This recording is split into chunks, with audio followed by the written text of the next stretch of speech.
चलिए हम देखते हैं कि किस तरह से मेरा रिएक्शन होता है इलेक्ट्रोफिलिक। ये मेरा न्यूक्लियोफाइल है और ये मेरा इलेक्ट्रोफाइल है। ये मेरा एक हेलोजन आप मान सकते हैं। जब ये बॉन्ड ब्रेक होगा तो इस तरह से कुछ, ये बॉन्ड ब्रेक हुआ तो ये कुछ एनायन बना आपका, ये आपका कैटायन है, ये इलेक्ट्रोफाइल है, ठीक है ना। ये इलेक्ट्रोफाइल, यहां पर इनका रिएक्शन होगा, ये बॉन्ड इस तरह से फॉर्मेशन होगा तो यहां पॉजिटिव चार्ज आता है। फिर उसके बाद क्या होता है, ये जो आयन होता है आपका, ये एक्ट करता है एज अ बेस। ये क्या करता है? Act as a base, act as a base. तो बेस का काम क्या होता है? प्रोटॉन को अपनी तरफ खींच लेना। जब ये प्रोटॉन हटता है तो यहां नेगेटिव चार्ज आता है, प्लस माइनस बॉन्ड होता है और इस तरह से आपका इलेक्ट्रोफाइल सब्स्टिट्यूट होता है। तो ऑब्वियस सी बात है, मेरे पास बेस का होना बहुत जरूरी है, क्योंकि यहां पर क्या होता है, एरोमेटिक रिंग हमारा डिस्टर्ब हो जाता है, यानी कि एरोमेटिक कैरेक्टर क्या होता है, मेरा यहां डिस्ट्रॉय हो जाता है।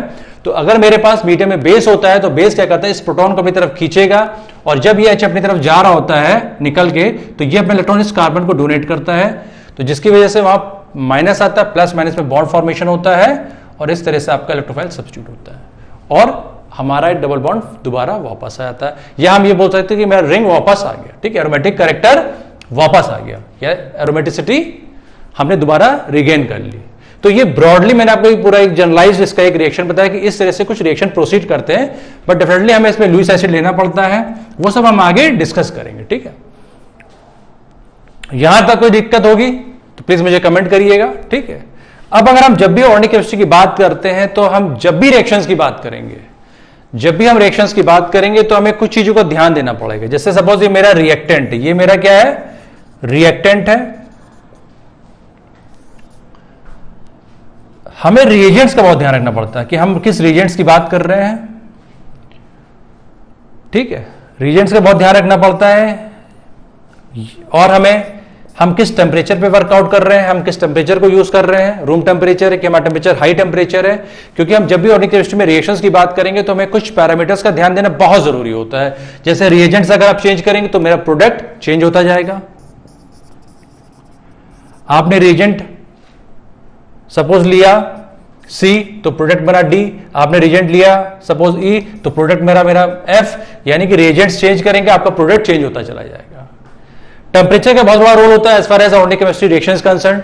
टेम्परेचर हाई है तो प्रोडक्ट कुछ और बनेगा, अगर हमने टेम्परेचर कुछ लो करा तो प्रोडक्ट मेरा कुछ और बनेगा। जैसे अगर मैं इसका एक एग्जांपल दूं तो सपोज मेरे पास एक अल्कोहल है, क्या है मेरे पास, अल्कोहल है।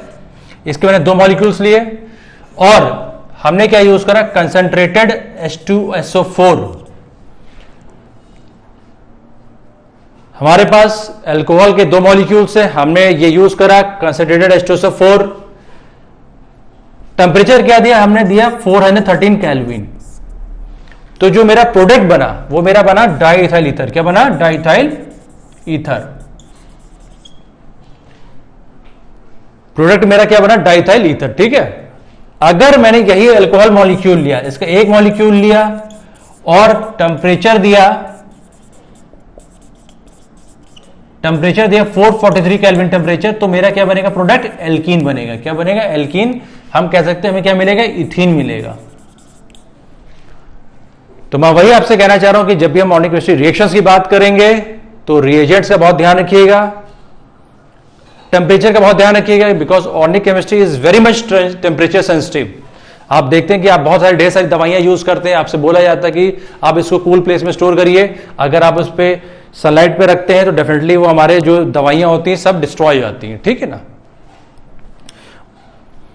अब ये चीज ध्यान रखिएगा कि उस पर्टिकुलर रिएक्शन में, उस पर्टिकुलर रिएक्शन का इंटरमीडिएट क्या है, क्या है, इंटरमीडिएट।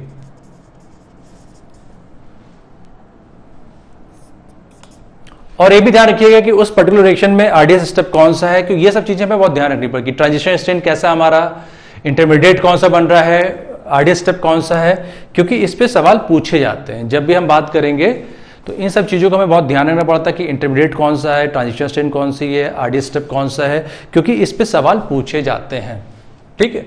ये चीज आपको बहुत ध्यान देनी है। तो हम जब भी बात करेंगे रिएक्शंस की ऑर्गेनिक केमिस्ट्री में तो ये सब चीजों को बहुत ध्यान देना पड़ेगा। और एक जो बहुत बड़ा इंपॉर्टेंट फैक्टर होता है that is stability of the product. Stability of the product, stability of the product, ये बहुत बड़ा मेरा इशू होता है कि मेरा जो प्रोडक्ट बन रहा है that should be very very stable, because it's all about a game of stability. Stable product नहीं होगा तो मेरे लिए सब बेकार है। तो ये चीज बहुत ध्यान दीजिएगा, ठीक है। तो मैंने आपसे कहा कि जब मेरे पास रिएक्टेंट है, ये सब मेरे मतलब ये कुछ पैरामीटर्स होते हैं जो मुझे बहुत ध्यान रखने पड़ते हैं, और प्रोडक्ट जो बनता है that should be very much stable. जितना स्टेबल प्रोडक्ट होगा उतना उस प्रोडक्ट की लाइफ रहती है, ठीक है ना। तो इस तरह से कुछ हमारा अब आगे हम लोग ऐसे प्रोसीड करेंगे, ठीक है ना। तो चलिए हम लोग सबसे पहले जो स्टार्ट करने जाएंगे that is your chlorination of benzene, फिर फॉलोड बाय ब्रोमिनेशन। इस तरह से हम लोग अपना आगे सीरीज इसको फॉलो करेंगे, ठीक है ना। और बहुत ध्यान से पढ़िएगा, क्योंकि अगर आप अच्छा मार्क्स स्कोर करते हैं तो डेफिनेटली आपका रैंक और आपका क्लास जो भी होगा रैंक सब आपका इंप्रूव होगा, बहुत अच्छा आप इंप्रूव करेंगे, ठीक है ना।